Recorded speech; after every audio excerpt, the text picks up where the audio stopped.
Today's episode is brought to you by Create Engage, the specialist digital marketing agency for the disruptive management consultancy. Now, for long-time listeners, you will probably already know who we are. You may have even heard one of our ads on a previous episode of this podcast. But for those of you who don't, here is a short introduction. At Create Engage, we help you create an effective marketing strategy for your consultancy, a strategy that will resonate with your target clients. And then we support you by delivering the campaigns you need to turn that strategy into a reality, helping you to build your brand, raise your profile with your prospective clients, and ultimately generate return on investment from your marketing activity. Now, I could tell you about many of the great clients that we work with and the results we've delivered for them. But instead, I'm going to do something much more powerful and something that I would recommend you do for your own marketing. I'm going to let our clients do the talking for us. If you are currently thinking about marketing for your consultancy, you're going to want to listen to this. Create Engage started the process for us. They managed it end to end. They came up with some really creative ideas and we were really happy with the work that they did, which meant that we could just focus on running the business. Not only did we start conversations with clients that we hadn't spoken to before, but also there was tangible return on investment by some work that we were given. They've helped right from the initial shaping of the idea through to helping us work out what our end goal was. They've supported us with the visual identity and our positioning of the brand.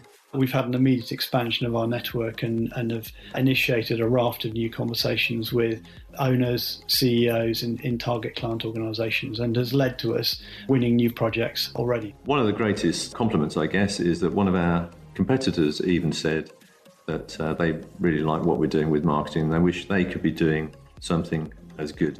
So from our perspective, we couldn't recommend Create Engage any more than this. I would certainly recommend Create Engage if you're a consulting firm. They really understand consultancies and the sort of challenges we face.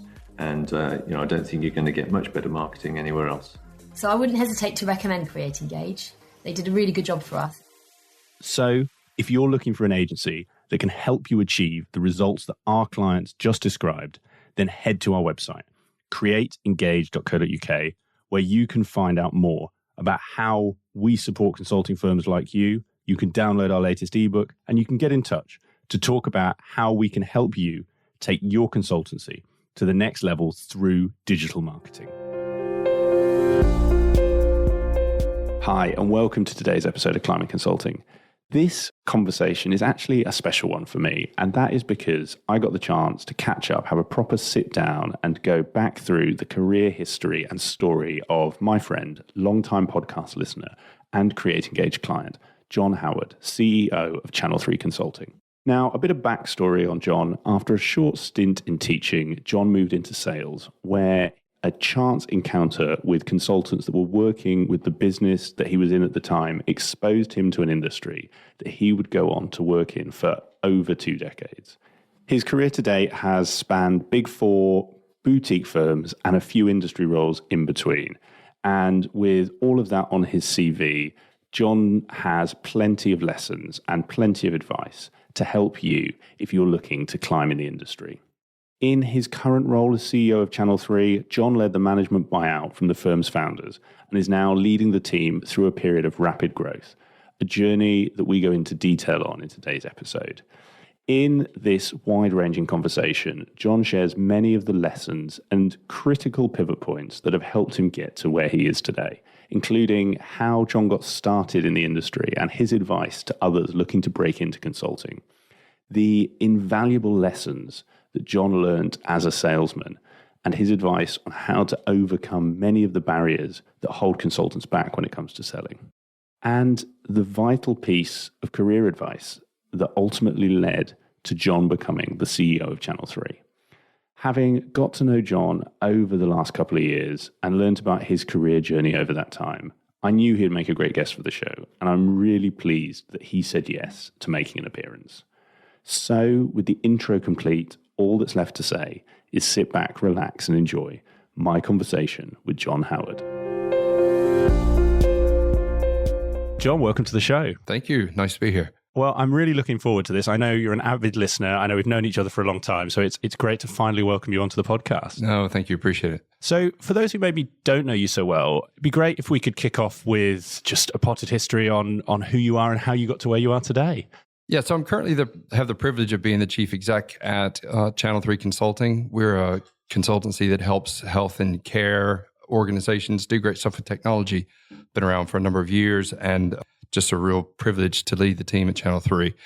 I've had a career that kind of, if you'd asked me 20 odd years ago where I'd end up, I never would have thought it'd be here, but it's been great. So it's been a career with lots of twists and turns. That's kind of probably in 4 parts, really. I think there was the post-university figuring out what I want to do with myself, kind of, or just starting to figure that out.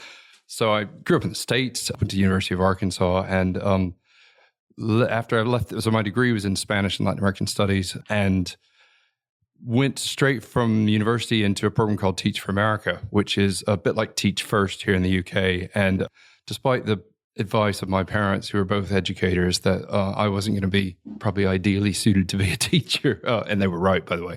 I went into that, and that took me to Houston, Texas, and I was teaching bilingual 4th grade, which is kind of 10-year-olds. And so it's one of the few things I'd say where I've been just kind of a spectacular failure in life. I was not cut out to be an elementary school teacher, but that had taken me to Houston, and so I decided that was a 2-year thing. I decided to leave that after 6 months for the benefit of the children's education and my sanity.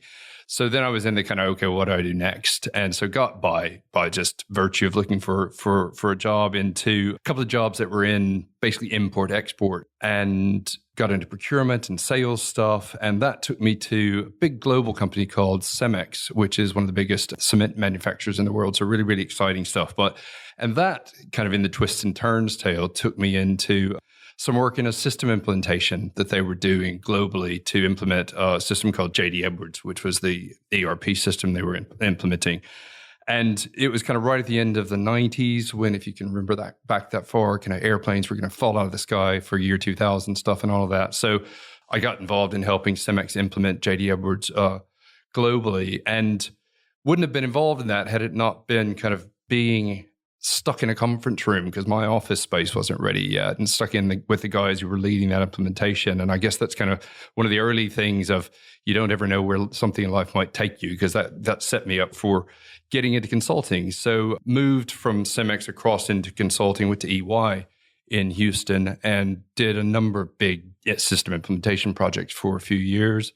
That then took me to a company called BMC Software, which is, again, Houston-based. They do back-end system management stuff. It's really quite, probably shouldn't say, but not the most exciting technology in the world, but really, really important stuff. That led me to an opportunity to help them build their consulting practice in Europe. So it took me to Madrid for a bit. And in the course of that, I also met my partner, and who's British, and that's how I ended up in London. So none of that I would have predicted, but that's kind of how things played out. So I guess in that second phase with EY and then with BMC, it was really a period of kind of learning how to help clients do projects well, and kind of getting my feet into consulting. I guess the third stage I talk about is kind of learning how to run a business and lead teams and things. I had the real privilege after EY, I went to work for a company called Hydra.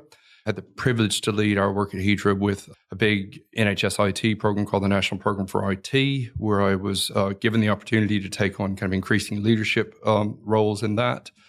When Hydra got bought by Mouchel after about 5 years, was asked by Mouchel to go and run as the MD of a couple of the joint ventures they had with local authorities in the Northwest. So, and in those experiences, it was really the first chance I'd had to build teams, to lead a group of people, to have responsibility for P&L, and found that quite interesting. And then I guess from there went into KPMG, so kind of back into pure consulting after the Mouchel days, and was involved in building KPMG's health practice, focused in the commissioning space, also in the data analytics space. And I guess, so I left KPMG in 2018, and it was at that point where I thought, well, kind of, what do I really want to do next? And that's what I guess I'd call the fourth stage, which is kind of realizing what I'm really passionate about doing. And I've learned that over the years that that's about helping build a business, create teams, creating conditions for teams to kind of do great things for customers, create a great place to live. And that's when I came to Channel 3. What I saw really there was the opportunity to do that in a business that had been running for about 10 years, but had some real future possibilities that the owners were interested in pursuing. And that's kind of how I've got to where I am. So it's my slightly rambling answer to the twists and turns of the last 20 odd years. Brilliant, John. Well, I think actually, as sort of a career-long consultant, very structured. The 4 stages are very helpful as well to me for actually leading this interview. So thank you very much for that. And you as a listener and other listeners know I do like to go in a linear fashion. And I don't know if it's worth starting all the way back at your Teach for America days. And I mean, gosh, teaching for me is, having been a child and a student, I can see why you might not want to be a teacher. It's why I wasn't. And so that might not be the jump. But the point around sort of getting into consulting, because I always think our industry in some ways is very easy. You apply for a graduate scheme, that seems very simple. But actually, for a whole load of people, that isn't the routine. I didn't go in as a typical graduate, nor did you. And I'd love to understand a bit more about that time at Cemex and how you found this sort of opportunity with this project team. You're in the room with them, but many people would have been absorbed in their own kind of life and day-to-day goings on. How did those sort of, and going back a bit, I appreciate, but how did that sort of initial interaction start? Did you see this and think, I like that, I want a bit of that? How did that start? Yeah, I think it was a bit of, I like that. I think it's interesting. Probably selfishly, there were probably opportunities I could see for taking on extra work or doing some travel associated with that. So I'm sure there was a bit of a selfish element to it as well. But it was a thing that needed to be done, that I enjoyed the company of the people who were working on it. They kind of valued the skills that I could bring to it. And I put my hand up and kind of got involved and took the opportunity to do that. There was no more planning or design to it than that, really. And it sounds, I mean, when you say it there, it sounds quite easy. I guess thinking back, and maybe this is more for others listening, sort of, actually, how did you interject yourself into that? Because presumably you had a day job going on. I think from our conversation, sort of you were in the sales team. So how did you balance that? Because it's something I know. I remember from my days in consulting. I'm sure you have it even today with clients. Is your team's on site? They're the consultants. It's quite glamorous, fast paced, exciting. For anyone listening who's in those sort of client sites, how can they start to get involved in a way that they can learn and doesn't compromise their role, so that they get that exposure and experience? I mean, thinking back, and I've not really thought about that way before, there's probably in any business, whether that was back then for me now, or I could say the same thing about stuff I do or people in our team do today, there are almost always opportunities to do things beyond what's in the day job. Because in any business, there's stuff that needs to get done that's on top of what everybody's already got on their plate. And I think there's something about finding those things. It's something that, I always encourage, or I would encourage people at whatever stage in their career to do, finding those things that are kind of the extracurriculars that really interest you, so that you can learn something new, you can do something, you can demonstrate, it demonstrates to the people you work for that you're kind of ambitious and want to help do additional things. But it also, I think, creates a spark and an interest, so that if what you're doing day to day gets a bit less than exciting, you can carry on with that because you've got this other thing over on the side. And as long as you don't get completely distracted from what you need to be doing, that it's just good to be out on the lookout for interesting stuff to do, I think. Yeah, I think that, as you say, that point of just, there is always room if you make it. And I think it's that optionality, isn't it? Of, for you, it was you were next to them in the room. And so there was a coincidence element, but actually if you keep your eyes open, you can find it. And I also wonder, with some of these things, it's the kind of old, if you seek, you will find. The cliched one is, if you think of a car you want to buy, you'll suddenly see that car everywhere. I mean, was that an element at all for you? Maybe not, I want to be a management consultant, but was there something when you were at Cemex, you mentioned that cement wasn't necessarily your calling. Do you think cement anybody's calling? Was there an element of that looking for something else, or I might be overanalyzing this one, John? No, and I shouldn't disparage cement. I had a great time at Cemex and learned a huge amount. We wouldn't be in this building without cement, so I'm a big fan. Exactly. No, I think I could, with the benefit of hindsight, try to overthink what actually was going on in that phase. I do think there is something about spotting the things that you enjoy doing. So for me, that was having interaction with different sets of people. It was some of the travel that was associated with kind of going back and forth to headquarters, which was in Monterrey, Mexico, and some of the need to do some of those things, which was outside of what I would have done if I weren't doing some extracurricular stuff. So I think there's there's always a bit of kind of what does the business need and what do you need, and trying to find a way to match those things up is usually where good stuff happens for the business and for the person working there. Yeah, I think that's a really good point. And actually, I kind of want to jump in that first phase for that reason to BMC, because this is a very British view on America, but you don't get many Americans who travel, I think, as extensively as you. And I'd love to know where that drive to travel came from. You know, you mentioned you sort of took an opportunity with BMC to go and build a European business. That's quite a bold step at what I imagine was quite a young age. Kind of what drove you to say yes to that new country, new place, new role? That's a lot of new in one thing. Yeah, I mean, I'd been at BMC for a while before that came up. So, I mean, I kind of caught the travel bug in university. So I mentioned I had studied Spanish. I spent, a good bit of time abroad and just fell in love with different places and the experience of traveling. And so that kind of was with me. And it's been something that I've sought out over the years, less so in recent years. But so for me, when the opportunity at BMC came up, I've been with them probably 6 months or so. And there was a link to the fact that I spoke Spanish, and their professional services business was based out of Spain. So that helped. But it wasn't a hard decision for me to make. It was helped undoubtedly by the fact that I just met my partner, and we were kind of at the point where he could either come to the States or I could come to Europe, and that would enable us to be in closer proximity. So there was undoubtedly another kind of selfish element to what we were doing at that point as well that helped. But it wasn't a hard decision to take, because I already was kind of sold on the idea of seeing different parts of the world and that didn't really, it was daunting, but it wasn't scary because I guess I'd done it a few times before that. Maybe then a better question, particularly for other listeners who haven't traveled, is almost what you mentioned, like you say, you traveled at university. We haven't touched on the Spanish degree. Now, we might go there because I'm intrigued, in a world that is full of economists, business and finance graduates. I think Spanish is slightly less common. But what were some of those things that either those university travels or, taking it towards when you were at BMC, that sort of international exposure gave you? Because I think that's something, particularly now COVID it's still here, but you can travel. People are starting to look at that. And one of the massive benefits of consulting is you can travel. And I'd love to know whether it's your role now or some of those roles we'll talk about on your journey. What are some of those big lessons actually that you took away from that international travel?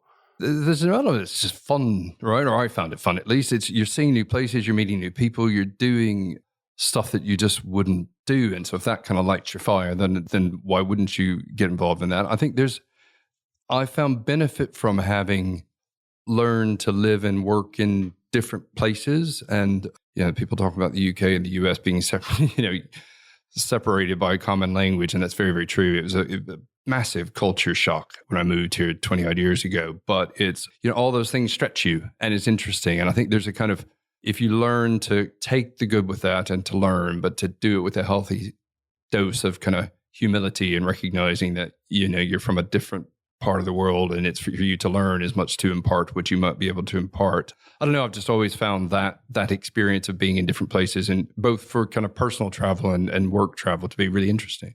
Do you find that, to your point, that kind of, I guess, appreciation or learning of other cultures that helps you in a sort of work context, and that like balancing different cultures, different personalities? Because even in the UK, you might say that the South is different from the North, and we're just separated by the M1. So, is that what, when you're talking about that sort of learning, has that been something that stood with you, or is that kind of talked about, but not actually when you get down to people, not as distinct as you'd think?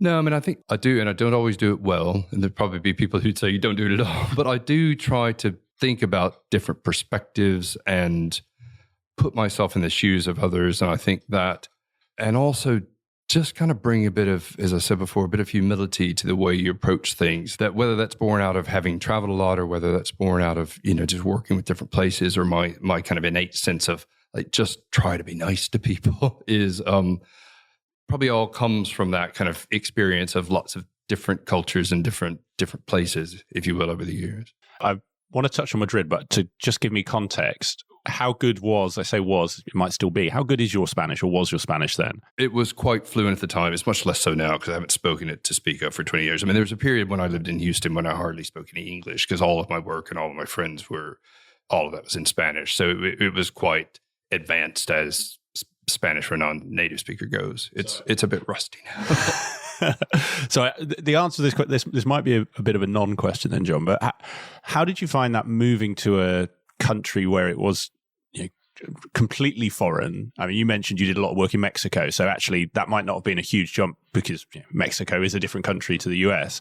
But was there any differences there? And I'm asking this really if someone listening has got a similar, whether they're from the US or somewhere else, and they can go to a country where it's same language, different culture, or completely different language and culture. Were there any differences in that, or actually because of your Spanish skills, it was much of a muchness? Yeah, I mean, kind of the Spanish in Mexico is very different from the Spanish Spanish in any different country is very different from one another, but Spanish in Spain is particularly different from Spanish in Latin America. I probably got past the doing business in a foreign language thing when I worked at Cemex in the earlier years, and a company just before Cemex, because that had all been in Spanish as well. So I think that wasn't the big challenge when I came to Spain. Spain was probably the first time I kind of moved to, whereas my work with in a different language was in Houston, which was my home. So it was the first experience of kind of, okay, I'm now moving abroad to take up a job. So that was kind of lots of different stuff. But the language thing at that point probably was less of an issue because I'd kind of passed that hurdle, if you will.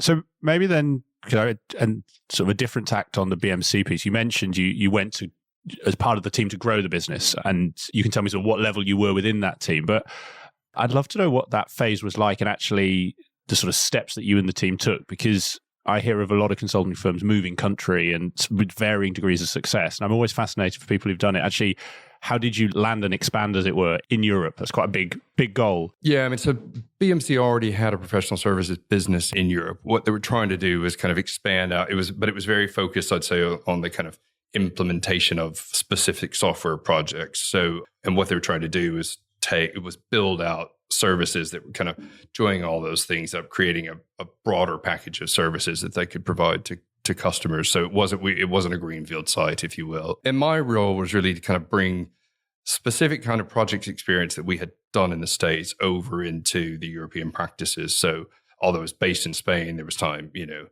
in Holland and France, kind of all over Europe. And it was really you trying to help those local teams who'd been very used to kind of, I'm going to implement this bit, kind of talk in a different language, frame things differently for clients, show experience from elsewhere that they could, probably not that dissimilar to what we do in, selling and talking to customers about what we do now, but it was trying to help them broaden out the conversations from a very kind of niche software thing to a wider, how can we work with you as a partner type of conversation.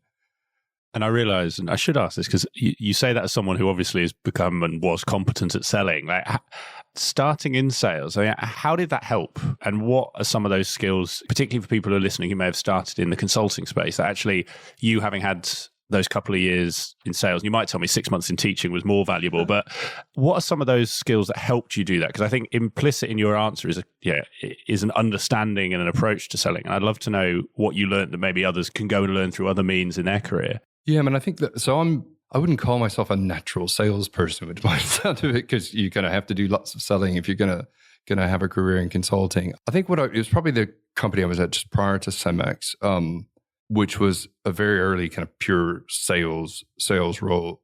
I found it quite intimidating, quite scary, if I will, just picking up the phone to somebody and I was doing kind of what I would call inside sales. So I wasn't out on the road. It was telephone-based stuff. And getting comfortable having conversations with people you don't know about stuff they might or might not want. But then kind of realizing from there that actually you build relationships, and sales are ultimately about, relationships. And I built some fantastic, got to be really quite good friends with people I never met in person, but, would do business with almost every day. But that, I had some good bosses who helped me overcome concern about picking up the phone to people and being comfortable just having a conversation and following up on something that they'd asked you to quote for, and some of that stuff that is what you have to do. But particularly, I'm a bit of an introvert, and if that's not what comes naturally to you from a personality standpoint, I think learning how to do that with confidence, learning that, sometimes they'll say yes and sometimes they'll say no, and that's kind of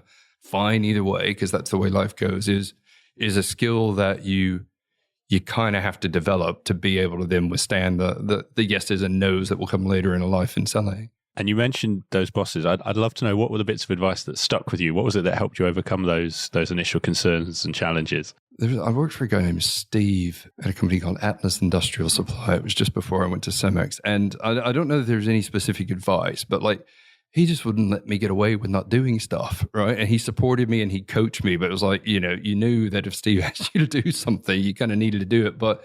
And so you did it because he was a great boss. You didn't want to let him down, but he didn't make it easy for you because he wanted you, I'm sure he could kind of see I was a bit petrified about certain things. And he just, kind of forced me to overcome some of that stuff, which sometimes you need in life at an early stage to build skills that you don't necessarily gain through university. You get them in life, if you will. No, completely agree. And maybe then it's more around you. And you mentioned, you're more of an introvert type personality. And I think, again, sales is something people assume it has to be the sort of Wolf of Wall Street, loud suit, table banging or chest thumping. How did you get yourself comfortable with doing it? And particularly for anyone listening, how can they get themselves comfortable with doing the same? Because we may not have cold calling in the same respect, but frankly, dropping someone a message on LinkedIn is the same type of approach. So yeah, how did you get yourself comfortable and what do you tell others who say, John, I'm introverted, I can't do this? I mean, we've worked a lot on that in Channel 3 in the last few years. And I think when you can get in your head, there's a couple of things you got to get in your head. One is that, at least in our line of business, sales is really about relationships. And sometimes those are relationships that you have. Sometimes those are relationships that you'll build and they won't lead to anything for years and years and years, and eventually they will. Sometimes they won't ever lead to anything, but they might point to something else that does. But ultimately, it's the kind of people buy from people thing that I think is you do have to get your head round. I think for me, then there's something about like, I've been my most effective when I really believe in what I'm trying to sell and feel like I've got examples that are either my own or from people I respect of kind of, we have helped somebody solve this problem that I can see that you've got. And I actually really think that we can make a difference for you. Because I think if you realize that it's kind of people talking to people and you really believe in what you're trying to do, then that's half the battle. And I guess I'd say the final thing is sometimes people will say no. And sometimes that will feel grossly unfair. And sometimes it'll have had something to do with what you've done and sometimes it won't. And you just have to be able to, and it doesn't mean if somebody says no, you're not deeply disappointed or frustrated or angry or whatever the emotions might be. But sometimes people will say no. And sometimes the people who said no will come back later and say yes. And so just kind of pick yourself back up. And it doesn't make you a bad person or doesn't mean you failed. It just means sometimes people say no. And I think for me, at least, that ability to kind of be confident in what I'm doing, be comfortable talking to people and recognizing that sometimes you're not going to win, let you get through the kind of knocks and highs of life in sales, if you will. I think some really good advice, John, and I won't repeat it because I think you did a great job there, but I will pick up on, and if this is the secret sauce you can't share, stop me, but you mentioned you've been doing a lot with your team around this, and I'd love to know, because we have a lot of listeners like yourself running consulting firms, sort of what are some of those things you've done and what's been most effective to, I guess, get the team to share that point of view? So we worked with a company called WRP that I think is really, really good at sales training, and they come at it from very much, the focus that they have is on sales mindset and the client sales journey you need to take people through in a consulting environment. And I think the biggest challenge for us was, we had a relatively small group of people doing most of the selling in Channel 3. And this was several years ago, and things have moved on a lot since then. And beyond that group of people, most of the people who you could see as a natural kind of wider extension of the sales team, some of those people were really uncomfortable even with the idea of selling. They're great delivery people, love doing that, love solving client problems, but don't ask me to sell because sales is a kind of dirty word. And you see that in consulting, you see it in other places. But so I think the biggest benefit from the work we did with WRP and that we've continued to do ourselves is getting people comfortable with actually sales is about building a relationship with somebody who's got a problem that you can genuinely help them solve and that they probably won't help solving or otherwise they wouldn't be talking to you, and finding a way to shape and do that with them. And I think the more comfortable people get with that, the more effective they can be, because they realize like what they're doing naturally, which is helping people solve problems, working with people with whom they enjoy their company, it kind of comes naturally. So I think that just kind of overcoming some of the fear of it has been one of the biggest things for us. And there's been some process stuff and some ways of working that we've also developed. But I think that mindset shift was the biggest benefit that we've had. It's fascinating to hear, and knowing in myself and others that I know closely, it is that mindset piece. There's book on sort of how to sell. Sort of, is it the challenger sale? Which method do you use? But ultimately, it's like you said, if you understand the mindset around you're helping people, and I think get over the concern that your personal value is linked to the number of yeses, because actually that can be just as bad. If you're just going for yes, you can often compromise yourself or your quality or your price or whatever it is. But I think you're spot on. Just that mindset shift is a really key one, and probably one that was quite actually good to learn that young, because you don't know any better. It's stuck. I had very similar when I launched my estate agency business. Didn't work out. I wasn't a good estate agent, but cold calling people at 7 p.m. is a humbling experience, John. There's only once you've been told to F off a few times, you get immune to it. Exactly.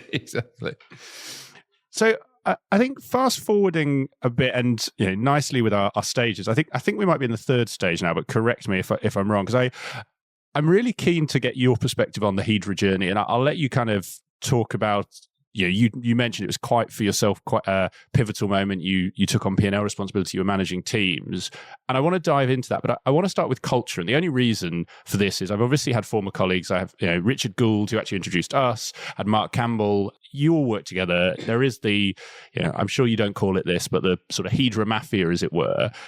And I'd love to get your take on, starting with the culture. What was it that made that experience so unique? Because it's the thing that everyone I've met from there seems to say about the place. Mm-hmm. Maybe we'll say alumni rather than mafia, maybe. I don't know. I think there was something about that moment in time. And it was kind of 5 years probably of the core time when all of us kind of came into the business, and before Hydra sold to Michelle. It was probably two things. We were a group of people who we're trying to build something that we're quite excited about, and doing it with people whose company we enjoyed for the most part, I'd say. And, I was never been a big kind of corporate event rah-rah person particularly, but I remember always, I would really look forward to the Christmas dues at Hydra, because I was working on a project and I was spending most of my time in Solihull during the week. So I didn't actually catch up face to face with people that often, but those kind of in-person events were just, you look forward to it because you look forward to being with people you really like. So there was something about what we were doing and the people we were doing it with. And then, it felt successful. There were probably elements to the post-Hydra Michelle days where we kind of all rallied around each other through some of that few years as well, that we've just, not all, but, lots of those people are still, really good friends, and there's still, an annual kind of drinks thing and people connected. It's a bit, if I can create something like that or be a part of creating something like that in Channel 3, I think you'd be hugely proud of that, because whatever we did and, the guys who were leading that business created the conditions for us to be able to do that. It was just a really special moment for us that we had a lot of fun doing. Sort of changing tack on the Hydra story, because in terms of your journey, you mentioned that was the first time you were leading teams and taking on P&L, and they probably didn't, you can tell me if they came together or not, but I'd be interested in actually sort of what were the key sort of learnings you had in that journey, and what were, if any, the challenges? Because actually those are two quite pivotal steps in someone's consulting career, going from a consultant to managing a team, and also then going from someone who manages a team to actually being responsible for, do we make money or not? Those are two really big shifts. And I'd love to understand actually how you found them and kind of take them step by step, take them together. What were those big things you found you had to upskill quickly? What were some of those big challenges, and what advice would you give to others approaching them? I think on the P&L side, our work with the National Program for IT was kind of like a 10 million pound a year program. So it's, for a business of our size was massive. We went from, a team of 5 of us working on the bid for that to a team of 50 people deployed within a matter of weeks. It was massive. So you just you very quickly have to learn what matters in terms of utilization of people and cost rates of people. And there's some kind of complicated revenue recognition stuff that we needed to do with that. And I didn't have a clue what revenue recognition even was, much less how to manage it. And so, it was one of those, you're given the opportunity to step up and do something. So you take the opportunity, but you kind of need to fairly quickly learn what you don't know and surround yourself with people who can help you learn those things. And Andrew Hebb, who was our CFO in Hydra, was really great, very, very experienced finance professional who was incredibly generous with his time with me, with anybody, to kind of help understand, what's commercially and financially going to make a difference in terms of the way you run the business. So, I was fortunate to have people around like Andrew, like Linton Barker, who is our chairman, to kind of coach you through how do you step up and run a business within a business, if you will. And I think probably similar on the people side. It wasn't from day one that I had responsibility for that whole team, but I was given the chance to take on bigger and bigger pieces of it. And as some of the people who had the formal leadership roles within that account for us began to want to step away, and I was kind of given the opportunity to step up. And I don't know, I guess you kind of learn to, there's an interesting thing when you're stepping from a slightly more junior role to a more senior role in the same business, where you've got to kind of assume a role that hasn't been what people are used to you being in, that I needed to go through. And that's about, I don't know, what are the learnings? It's just, well, maybe just because I'm fascinated by what you've just touched on. What was that shift you felt you needed to make? And then how did you make it so that people perceived you, but also you were able to do your job at that more senior level? I think that is as much about how the person stepping out of this more senior role helps to position you or not into that. It creates the ability for you to you've got to step up, but they've also got to kind of step out a bit and allow you to step away. And I was fortunate that Crew Desai, who's, you could add her to your list of ex-Hedra people to talk to. Crew's been was a great boss and mentor over the years. And I think she did a particularly good job of kind of stepping out of, both in terms of title and in what she was doing, the role that she had in leading that team, and kind of allowing me to gradually come into it. It's not something that happens overnight, and it is something that you've got to behave slightly differently because there are different expectations, but nor can you kind of suddenly change who you are and, oh, I'm now the big boss kind of thing, because that doesn't fly with people, especially in this line of work. So I think that kind of transition, and you see that, that's not just at that point in Hedra. Anytime somebody's trying to step into a new role, that's particularly where they're then going to start managing people or leading people who might have been peers to theirs before. It's a tricky transition to make, and it's really helped by the people who sit above you, who create the environment in which you can do that more successfully. So firstly, we'll talk about Crew and as a future guest, definitely. It wasn't the answer I was expecting, so I want to dig in. For anyone, take someone of your level, take someone leading a program, actually, how can they do that in the right way to set their successor up for success? And actually, what can, take maybe what you did, how can the person who will be taking that role start those conversations? Who drives it, and how do you make that a success between you?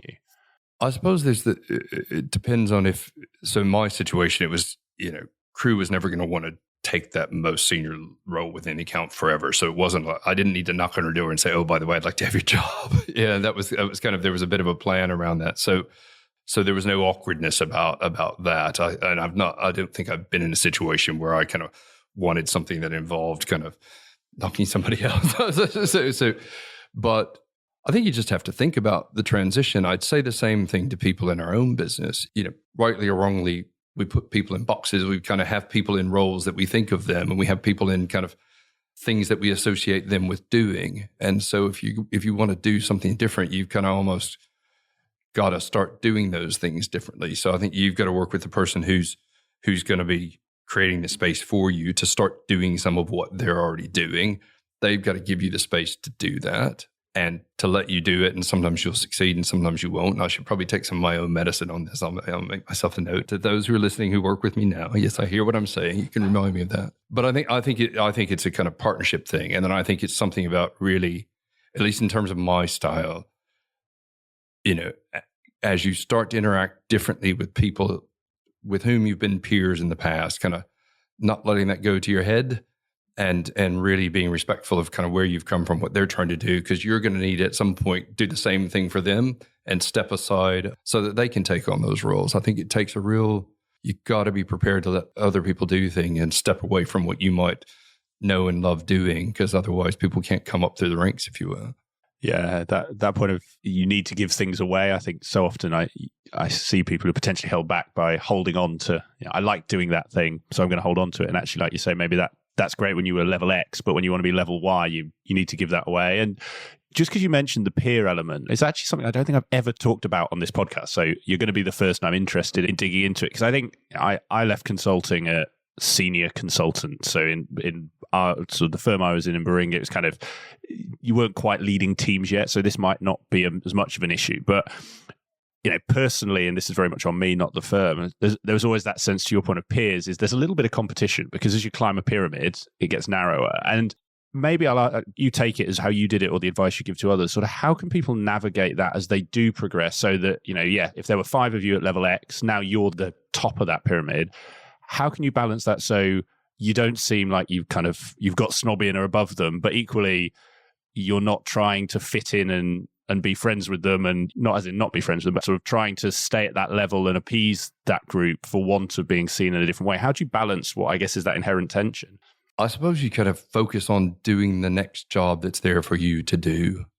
Being prepared to kind of keep doing elements of the thing you used to do that you were good at, because actually sometimes either it needs to be done or you can kind of coach somebody to do that. But I just think it's how do you approach it with a degree of humility and kind of not having it seem like, oh, I saw this as a competition and I've won. It's kind of, you've done what's right for you, and others will do that for themselves in their own time, or not, if that's not what they aspire to. But I think as long as everybody kind of stays friends and respectful of each other, then that's probably the best you can hope for. And sometimes it'll be fine and smooth, and sometimes it won't. But that's kind of the way career progression goes, I suppose. Yeah, very, very true. And maybe then slightly sort of just one other question on this, your experience, because you made the point you didn't go from running a team of 5 to 50 overnight.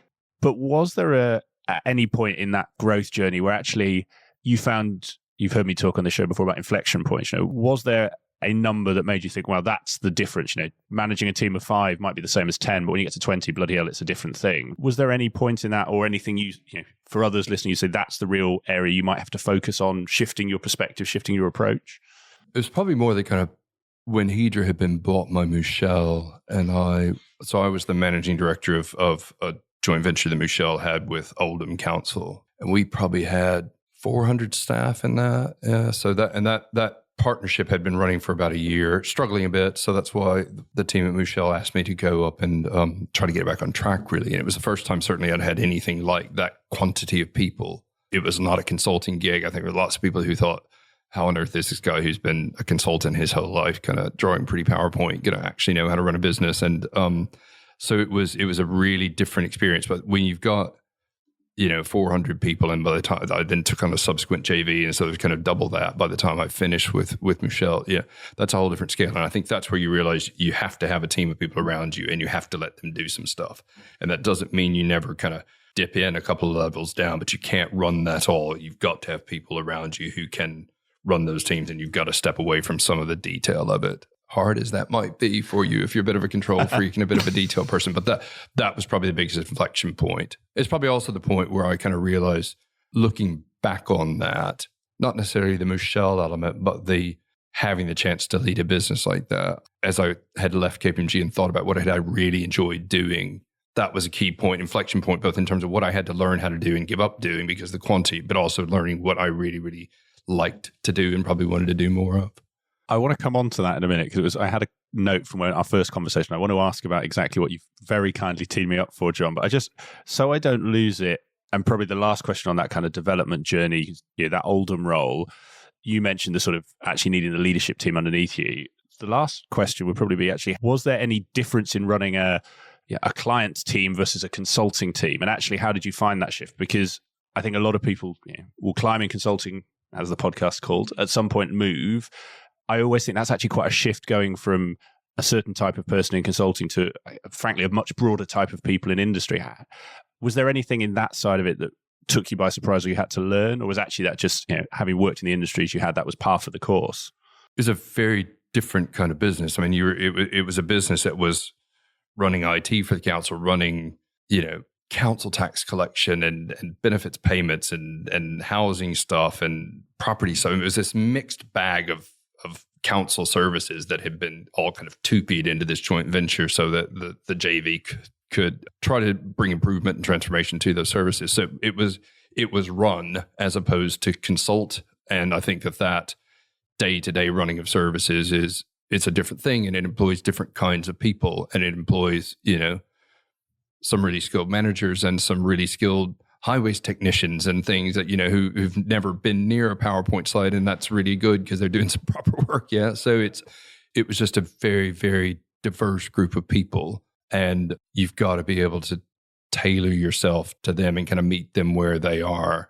And again, I come back to kind of just show them you're a really real person, particularly if they think, oh, well, you've spent your whole life in consulting and you're a guy in a suit. What are you possibly going to bring to us? I think what you can bring is trying to, they had lots of frustrations about the way services have been run for many years that they wanted to change. It was kind of like, well, let me help you unlock the things that will enable you to do perhaps the things that you've been wanting to do, but for whatever reason haven't been able to. But it's a very different business to do project-based things versus kind of running something for a number of years.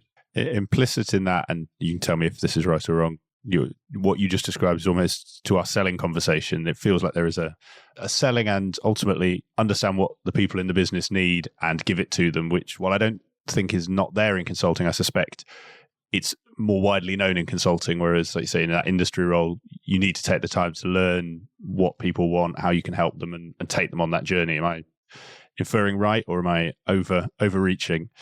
Maybe overreaching a bit. I mean, ultimately, I think people are people. The kind of business they're in, the kind of things they might need may be different. But I think, for the most part, people want to rock up at work and feel like they're doing something that is doing some good for somebody, whoever that somebody might be.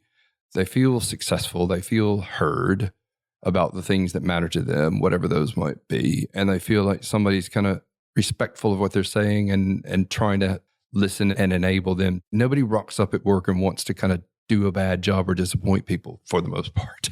Yeah. And I think that's, even if you get frustrated with something, most people are doing the best they possibly can. So if it's working, great. How do you do more of it? If it's not, then how do you help them? Because they're all trying to do their best, I think. Yeah, I think it's a great point, John. And very often as well, it's processes or systems that are blocking people, not people. I have to dig out the name of the book, but it's written by a consultancy called Vanguard, but it's sort of systems thinking in essence, which is, for anyone who doesn't know, is think about the process, the system, and fix that before you fix people, because like you say, 99.99% of people want to do a great job, and it's enabling them to do that. And I'm going to go back to it because I think, again, you've teed me up for it quite nicely there, because you talked about, previously, and I had a note around, you had a catch up with a friend where they said, describe what you do want to do, not what you don't want to do. And you might just tell me it's have a job where you can do everything you've just described. But I'd love if you could just place a bit more context around why you were getting that advice and actually what impact it had on you. Yeah, so that was several years later. That was after I was kind of in the process of leaving KPMG and thinking about what I wanted to do next. And just had dinner one evening with a guy who'd kind of been a mentor and friend over the years. And I was really, really good at articulating, well, I know I don't want to do this and I don't want to do that. And I don't want to go back into this kind of big consulting thing and that. And he was like, yeah, that's really all interesting, John, but what is it you actually do want to do? And I think that's where I maybe either allowed or forced myself to think about, well, what have I really enjoyed most? And therefore, what do I want to do more of as I go forward? And that's where I kind of began to realize, what I really enjoyed doing is leading a business. It's building a team of people. It's not being in a full-time sales role. And being really honest with myself about, with myself, what do I like doing? What kind of builds my energy? What takes away from that? Because I can tell you what, if you're in a job where you're doing stuff that saps your energy, then, sometimes that's necessary because that's just life, but it's not the road to a really happy, fulfilled, successful career. You might be successful, but it's not going to make you really want to spring out of bed in the morning. And I think that it can be really easy on whatever path you're on to you keep doing what you've been doing without stopping to think, well, of that stuff I've been doing that I've been successful at, what elements of it have I really enjoyed, and how can I shape the next thing I do so that it builds on what I really enjoy and minimizes the stuff that I don't. And I think Andy's, advice to me then was quite right. Like, kind of focus on what you do and make that happen, as opposed to having your laundry list of things you don't want to do. Well, I think it's great advice, and we've all been there of, I don't want to do this, I don't want to do that. There might not be a sort of stepped answer to this, and it might have just been a stage of life thing, but how did you almost hold that mirror up to yourself? Because I think it's very easy, we're all the easiest person to fool. And particularly in our career, I always think in consulting, for instance, an interesting inflection point is that kind of director level when you've got quite far, the next step is the big one, but many people get stuck in this kind of no man's land of never making it. But I can imagine in that position, it's very easy to say, well, get there, 1 year, 1 year, 1 year. How did you hold that mirror up to yourself to say, actually, I do like this, I don't like that. Realistically, I might never do that. Realistically, I could love that. I don't know that I did very well at the time, if I'm honest. I think when you're in, whether it's a big firm or small firm, when you've kind of got yourself on the I'm progressing and I'm on a partner track thing, it's almost like kind of the goal becomes the future title, the partner title, whatever that might be, becomes the thing that you're going for, as opposed to the job that could mean, if you will.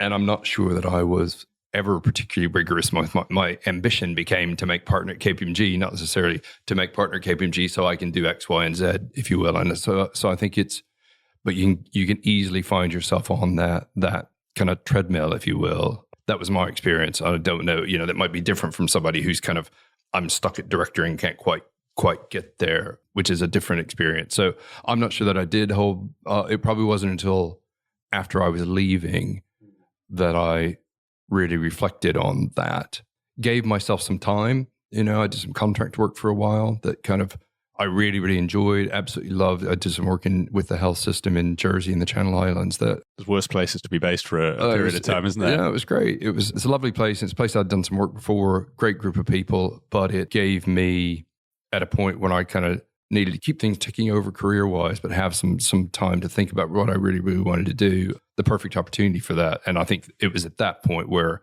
it was Andy, the chat that I had with Andy over dinner was in Jersey because he was doing some work down there as well. So it was then that period of reflection more after the fact than it was being deliberate about it. And I think if I had it to do over again, I mean, all the experiences, some experiences are great, some are kind of less so, but they all build to where you are ultimately. So I'm not sure I'd necessarily have done anything differently, but looking back, I don't think I did what you said, which is that really thinking hard, whether it was in KPMG or anywhere along the line, kind of where's the next step going to be and what's it going to take me to?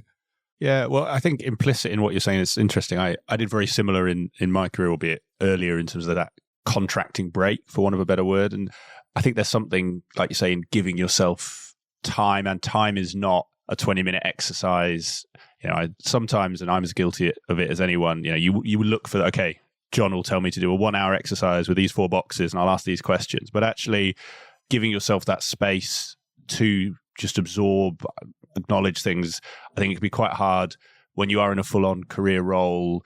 You don't have time to look up. And actually, it's interesting hearing that point in time was when you did have that space. And maybe that's something for others listening, of that kind of, if you're not 100% happy, there's nothing bad with taking almost a pit stop. And, as everyone listening to this knows, contracting is not a particularly bad pit stop to be in, but just giving yourself that space. I don't know if that would sort of resonate with your experience. So. And I think that, there's always bills to pay and responsibilities to look after and all that. So you've got to balance what you might want to do with what you might need to do at a particular point in time. But I do think there's, you've always got a set of skills, and you've, particularly as you get to be more senior, it's unlikely if you give yourself a bit of time, you won't then be able to find something else to do, and so I think just being confident in your ability to keep yourself fed and watered, but in doing that, also give yourself some time to think about what's really, really going to make you fulfilled and happy in the next stage is an important thing to do if that is a kind of situation you find. And some people aren't like that. They're kind of on the hamster wheel, and they're very happy on the hamster wheel, and the hamster wheel takes them to exactly where they want to be. But kind of if it doesn't, then there's no harm in kind of saying, well, what I really want to do to feel like I kind of do wake up with a spring in my step every day. Yeah, and I think it's a question a lot of people are asking more since I think the pandemic forced people to stop, one way or another. And I hear just people I know more and more asking these sort of questions. And I know I said I won't ask for the 4 questions and exercise, but I'm going to anyway, John. If someone asks you that, or you go for dinner with them, how do you try and advise them? Is it give yourself headspace, go and do another role? Or is there a resource, a book, something that you find yourself pointing people to in that respect? Not really. I think it's like, what do you properly enjoy doing? and what do, because you do need to be clear on what you don't like doing. Yeah, even if you can overplay that. What do you really like doing and what are you really not? And how can you find things then that really play up what you enjoy doing, whether that's the sector you're in or the kind of work you're doing. And because I just think people who are fortunate enough to find themselves doing something that they genuinely enjoy, just, probably do better in that and have more fun along the way. Well, I would certainly agree doing what I do now versus things I've done in the past, least of all being an estate agent. But it taught me to cold call, John. So there you go. I have to try and think. I think it was Andy Denton, who's the CEO of Alpha Systems, who was on this show. I think he said it's sort of, as long as you learn from it, it's good, and good or bad experience, as long as you learn from it. I agree. And so learning to be an estate agent was a good experience for what it taught me. And I think bringing us to, because you said, obviously, you've kind of found your passion in the Channel 3 role. And to the Hydra alumni, as we're now calling them, you mentioned that's how it came about. And I think we touched on the entry to consulting, which is always interesting. But I also find sort of the level you're at now very interesting, because there's not hundreds of boutique consulting firms.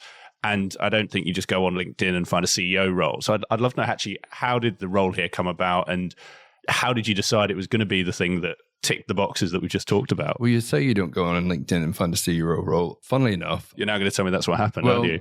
So the team at Channel 3 reached out to me, and they never saw my CV, or they only ever saw my LinkedIn profile. But they saw a better LinkedIn profile because I had sorted it out, because it was focused on what I did want to do, not what I didn't want to do. So yeah, it was a cold outreach. They were looking. So the guys who had built the business were looking to transition out. And they were really, and so I got kind of a call from their recruitment team, and would you be interested in a conversation? And I thought this could be either really interesting or really not. And as it happens, it was kind of exactly the kind of opportunity that, as I had worked out what I wanted to do, I thought would be great. It was kind of opportunity to business in a sector that I know something about and had worked in. So I think could bring experience that was relevant to the business, in a business that was going to go on a journey that was not dissimilar to, or had the potential to not be dissimilar to, what Hydra had done. So I think I had leadership skills, sector skills, and point in the business's journey skills that were all relevant to Hydra, that kind of were the perfect mix for what I wanted to do and what they needed done. So, but it was very much about what they found on LinkedIn. So LinkedIn works in that regard. Well, thank you. I mean, as someone who does marketing for consulting firms and says it a lot, it's nice to hear you share the benefits of it as well. And I think it talks a lot to the conversation we actually just had around that, knowing what you want. You made that point of actually you dressed your LinkedIn up, but you directed it to what you want, and that bore fruit, bared fruit. And I think that's something so many people miss, of, like you say, your online presence is a presence and people may find you. Are you putting out into the world what you want to get back? Because you could have very easily not done that exercise and said, I do not want to be a big consultant. I do not want to do this. I'm not sure that's what it said before, but it probably wasn't. And to your point around having been on that journey with Hydra, I think that MBO piece, and obviously I'll let you talk about it, is quite interesting, because it's not as common in the consulting space. Funnily enough, Richard, who we both know, I know, did it at Morehouse. But I'd love to know that journey you went on, and maybe we start from the beginning. You got that LinkedIn message. Were you brought in with a remit of, look, we are looking towards an MBO and you are the leadership team? Not an MBO, but an exit. Okay. So maybe start there, and because you mentioned it was to an exit, how did it come to an MBO, and just sort of how did that work through? Because we hear so often of the sort of trade sale type acquisition and much less of that MBO journey. I'd just love to know, how did that journey play out? Again, in a kind of non-linear fashion, most of it. So Reese Hefford, who's the chief executive, one of the founders, when he and I had a first conversation, he said they were looking to exit the business. I think, I was kind of like, well, why now? Because the business is in this great place and has, but they were really clear, and we can talk more about that later, about what they wanted to do, what they had done, why they were prepared to leave. So it was a very clear remit of, we're looking for somebody who can help us have an exit from the business. I think they kind of had assumed it would be a trade sale, because that's they'd been approached by some potential trade buyers previously. I think that just kind of like in their head, that's what would happen. And I was kind of open to that, or open to other routes. I think as I got to know the business more, and particularly once I had started, I felt pretty strongly that business wasn't really ready for a trade sale for lots of different reasons. But I just think there's a kind of degree of scale and maturity and process and team that need to be in place to execute a successful trade sale. I didn't feel like we were quite there. And just in terms of time and place, was that during the interview process? Was that once you were in? Well, it was probably, no, I think that was, so I started talking to them in October of 17, it would have been, October of 18.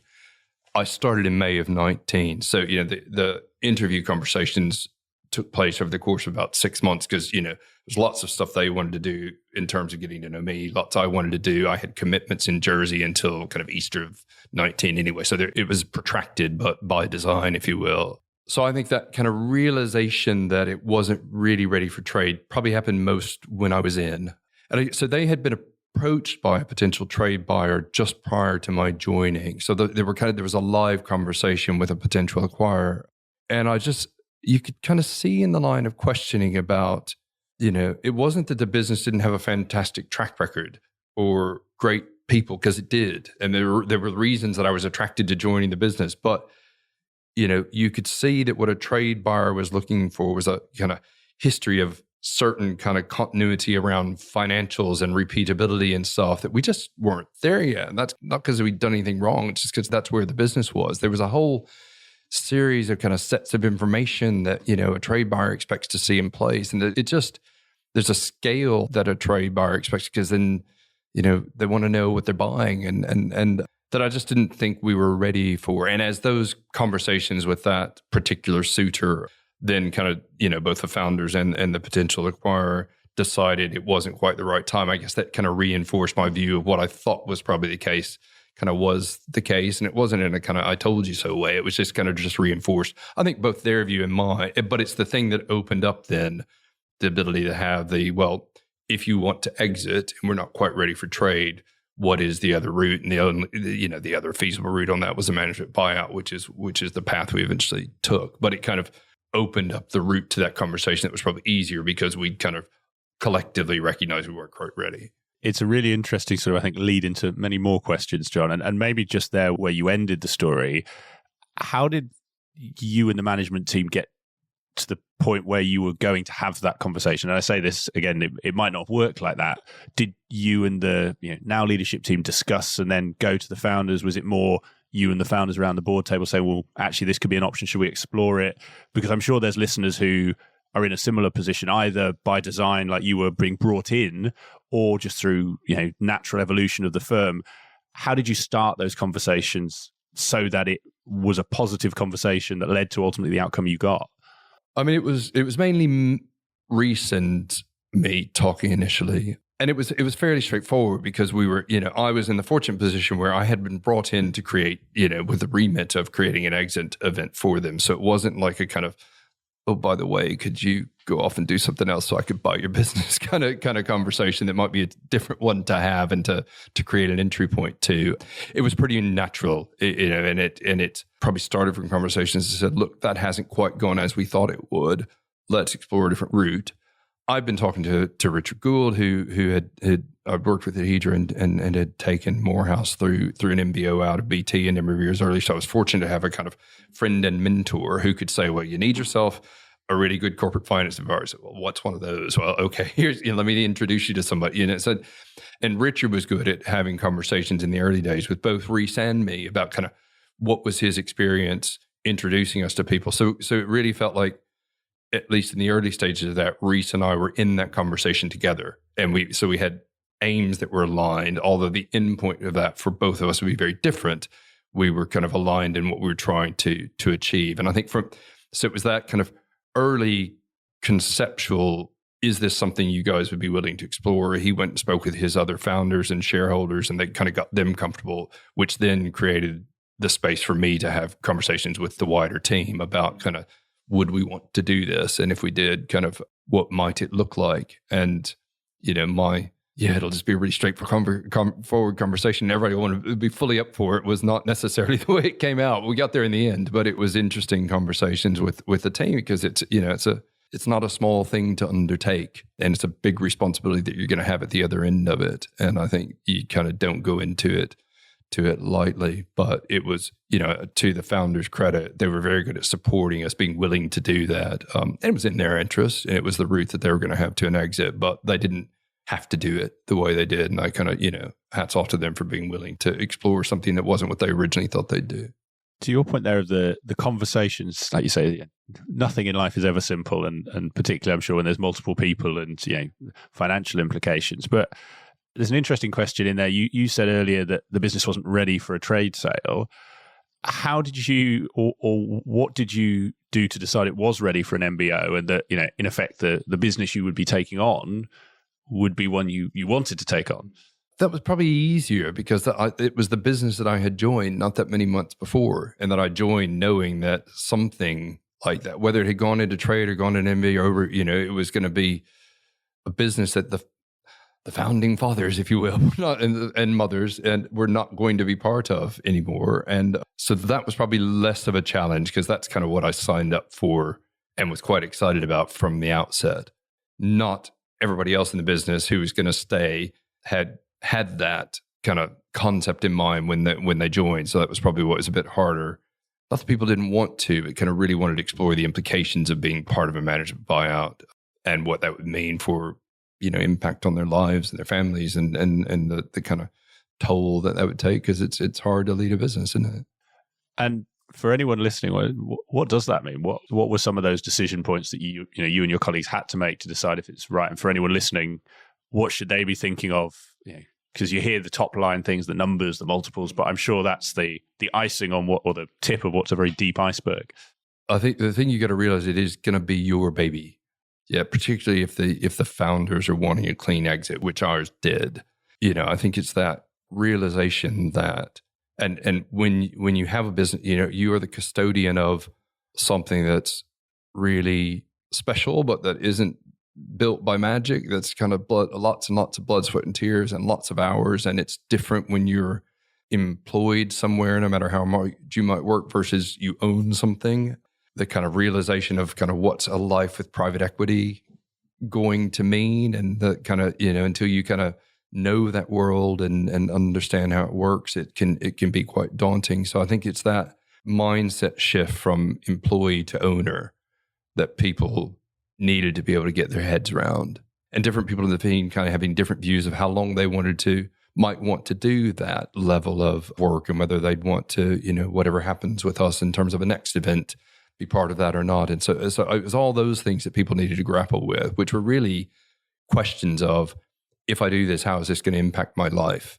And less so about the financial side and those things that comes into play, obviously. But I think it's the realization it's going to be really hard work, hopefully a lot of fun along the way, and hopefully a kind of Hydra type experience in terms of a moment in time in life, but it's not going to be easy. It's a great point, John. And running my own much smaller business, I completely get what you're saying, and I think it is key. There's a financial element, but actually that how it shifts your perspective, how it shifts your priorities, I think is quite a big thing. And I guess also how it shifts your responsibility, because suddenly there's no one above you. There's you and the leadership team. Well, obviously there's a structure. You own the business, you run the business, and that comes with, I guess, that is a very different place to be than being in the business, as it were. Yeah, and I think the thing that's kind of always on your mind is there's a whole lot of people who've got families and mortgages and holidays and lives that depend on the success of the business, and they're entrusting you with their careers, they're entrusting you with their livelihood, and it's a real privilege to be able to lead a business and to do that and to grow something. But with it comes a great responsibility that is you kind of need to go into with your eyes open, because then you kind of constantly reminding yourself of, the reason we're working so hard is, yes, to do great stuff for clients, but actually it's for, all the people who've decided to come and work with us and backed themselves to help Channel 3 succeed. And we've got to back them. And that's a massive responsibility that you've got to get your head around, that is very different from being an employee somewhere. I think it's a really powerful point. I think we should also reflect you mentioned about it being a privilege, the upside of, in some small way, you get to enable those things. Someone buying a house, someone getting married, someone taking maternity or paternity leave. Those are things that you've enabled, your team have enabled as well, which is always nice. We had our first Create Engage wedding last year. That was an exciting thing. So these little milestones are really important. And I think probably just because I'm mindful of time, and this might be our last sort of topic, and I think flows quite nicely from the story we've just touched on. And this might be jumping back to other elements, but you and I have talked a lot over the time we've known each other around culture. And just, you mentioned, we talked about how fondly you talked about Hydra and how you are wanting to build that culture and are building that culture here. In danger of asking a very big question at the end, almost, what steps have you taken, or you and the management team taken, to start to build, assuming there is a slight difference to when you took over control and ownership of the business? What steps have you taken to build that culture? And I guess build it in that likeness of a Hydra, of somewhere that people do feel comfortable and have those friendships and those relationships. Yeah, and I'd say, you're never going to build something in the likeness of another business, because you're not. But I think the cultural piece is the thing, and it'll be a different culture. It'll be a different experience for us than what that was. I think, we've spent a lot of time on values, and, we've got a defined set of company values that are around passion and collaboration and integrity and diversity. And then thinking about the behaviors that sit below those, and what does that mean in terms of how we interact with each other. And we did that as a team. That wasn't something that we as a leadership team did. We did it as a whole business, and we spent a good bit of time on it. And we thought about what's really important to us in terms of the way we want to interact with each other, how we want that to manifest itself in terms of the way we act, the way we don't act, how we carry that into the way we work with our clients, and kind of use it to check the things we choose to do and the things we choose not to do, the ways we choose to behave, the ways we choose not to behave. And so I think having that grounding, and there are probably other values you could have, but having that kind of grounding in something that anchors us into the way we will behave with each other has been really, really important. I think there's also something about just, hiring people that feel like Channel 3 people. And that's not to say at all hiring people that are kind of carbon copies of other people. It's actually quite a diverse team in terms of personality and things. And, we don't always agree, and very often we don't agree. But we kind of all come back to a respectfulness and a kind of way of wanting to work and a passion for what we're trying to do that is common across the team, I think. So I think that work around values, there's something about kind of unity of purpose that we've got as well. We're really clear that our business is about trying to improve people's lives and their health and social care experiences through the better use of technology in that sector. That's what we're about. And the thing that kind of that everybody joins the business to be part of doing is centered around that purpose. And that, so I think that unity of purpose of kind of why do we do what we do, combined with a really clear and how do we go about doing that, just helps give a foundation that then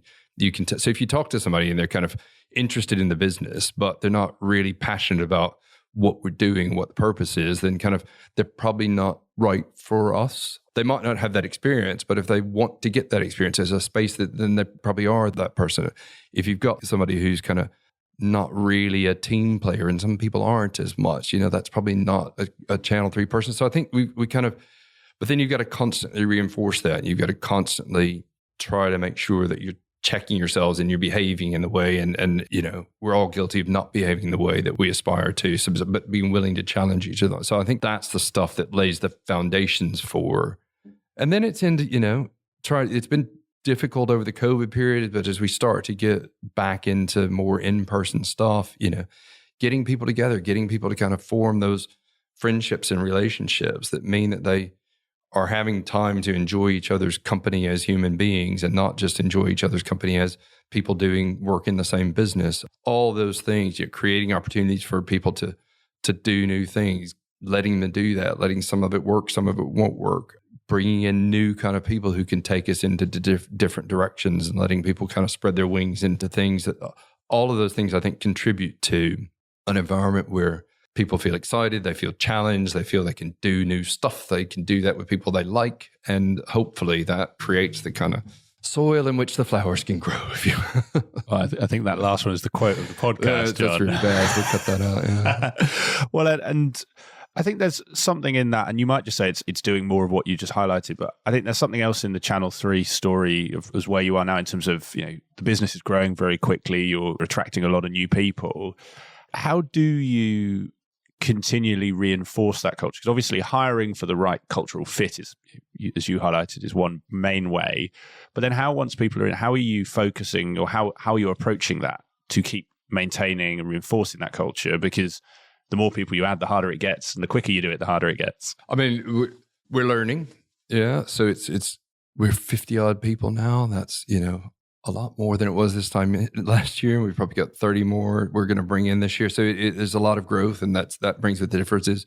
We've got a really great kind of HR and people team that, people say of our joining and induction process that it's kind of better than they've experienced. That's nothing to do with me. That's all down to Sarfel and Jackie and Lucy and Anne and Lisa and other people who are involved in that process of getting people into the business, and everybody who's involved in kind of being buddies to someone when they join. So all of that, just trying to be really kind of decent, friendly people.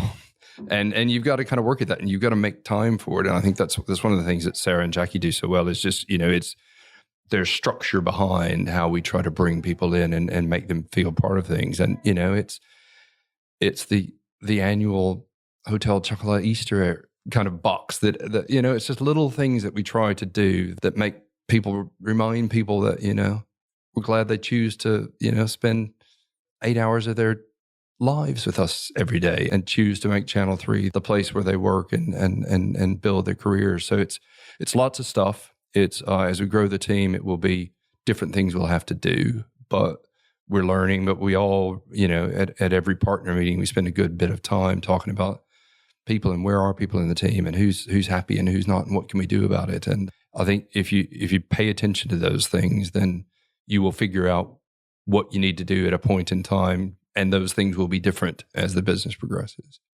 I think some great examples, and like you say, it's pay attention to it, and you'll figure it out. And you won't always get it right, and sometimes we don't. And I think being willing to say, okay, we've not got that right, and because I think people will accept that sometimes you get things wrong if you A, have the kind of willingness to acknowledge that, and B, do something about it. I think it's when stuff's not right and it festers, or you've seen to let it fester, that's more of a problem.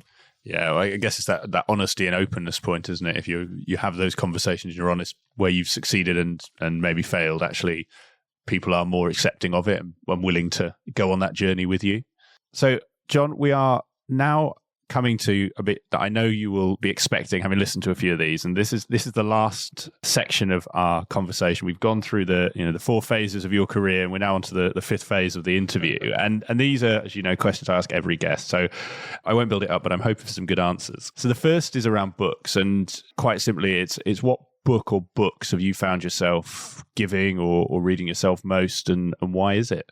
I mean, I'm not a huge reader of kind of management texts, if you will, but I've really enjoyed and got a lot from Jim Collins's work, particularly the kind of second edition of Beyond Entrepreneurship, which has been out for several years now. And the reason that I read that a couple of times last year, I think the way it frames a business thinking about purpose and values and what your big next steps on the journey are, I found particularly helpful both for me and for kind of working with the team to setting out what's our strategy going to look like, what the next few years going to look like. So I think good to great. I think he's got a style of writing that I like, but I think if you're in that position where it's like kind of, I need to set out the stall and set that out, but do it in a way that's kind of collaborative. I just think I found lots in that to learn from and to apply. So I quite enjoyed that. So I am also a fan of Jim Collins. I haven't read that book, but as I'm on holiday next week, there you go. It's an easy read. Go onto Amazon. I've read Good to Great and also the supplemental Flywheel multiple times, which I think are very good. And like you say, he has a nice style of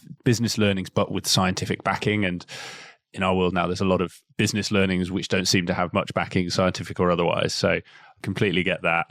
And then my next question is more of a roundup, as you know, and this could be things we've covered, it could be new things, but you've got 3 people in front of you. One is just starting their career in consulting, you back in that conference room. One is 4 to 5 years in, manager, whatever's easiest for you. It's that kind of junior, not quite super senior level. They can go and do other things if they want. And one is that person just approaching partner. And the question is, what one piece of advice would you give to each? Yeah, I think for the person just starting, it's be open to new things, be willing to try, kind of like accept that whatever plan you have for yourself, if that works out that way, then that's, well done you. In my experience, like bears no resemblance to what I might have thought I was going to end up doing. So just kind of, but I wouldn't change any of it. Yeah. So I think that just kind of be open to new things, be open to things people might ask you to do, sometimes because they might have a good reason from experience of thinking, actually, this would be good for you to do. So whether you can see it or not, kind of trust that from a leadership perspective a bit. And sometimes they'll just need you to do stuff, but by being willing to kind of do stuff that might not be the most exciting thing you've ever done before, you kind of show willing. So I think just be open, try new things, get involved, because that's how you learn. I think for the person a few years in, it's like, what are you really enjoying doing? And how can you navigate your way to doing more of that? And in those kind of middle years, or probably, particularly if you're in a bigger firm, that the point where you've got the opportunity to begin to specialize a bit and begin to take a bit of control because you've got some experience, you've got some stuff you're good at by that point.